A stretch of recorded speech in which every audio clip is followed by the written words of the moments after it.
Old school or new school? Hello everybody, this is Robert the Tool Junkie, and today here we're in the shop with this Klein Tools digital angle gauge.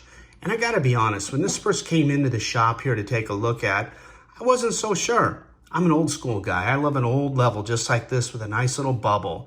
They've been accurate and we've used them for years and years. So I was a little skeptical, but I gotta tell you, after using this in the field a little bit, I am completely sold. What's really nice about this is it's an easy display to see. And look, even as you rotate the angle gauge, it will pretty much stay true if you're careful when you move it. It also has a hold button here, so you can push hold, pick it up and bring it over and look at it. How many times have you been on your hands and knees squinting, trying to see, is that bubble exactly where it's in the middle or not?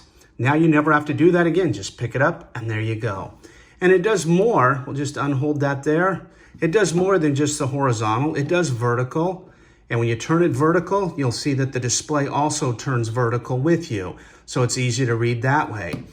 And you can do all the different angles. It doesn't matter. And when you lay it flat, we'll try to get the camera here.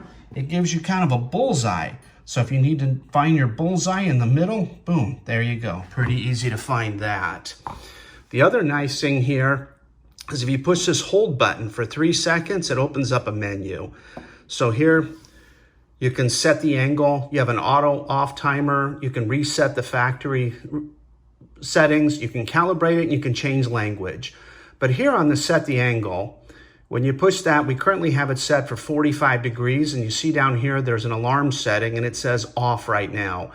Now you have to watch very carefully as you move these over, because there's a cursor and it doesn't always move as quickly as you'd like. And you have this per foot, so 1/8 inch per foot, quarter. So you can set your different angle settings there. And then over here, if you look down, the cursor's under the 4. It's a little hard to see there, but if I move it over to the 5 and use my arrow down, oops, I went 1 too far, okay. But you can see, you can change things in increments that way. We'll go back up to 0. Then we'll use our right cursor again, and that's gonna set it to the alarm. Let's put the alarm on this time. Then we'll go over here to the save button, and we'll go there. We'll go one more time over to here.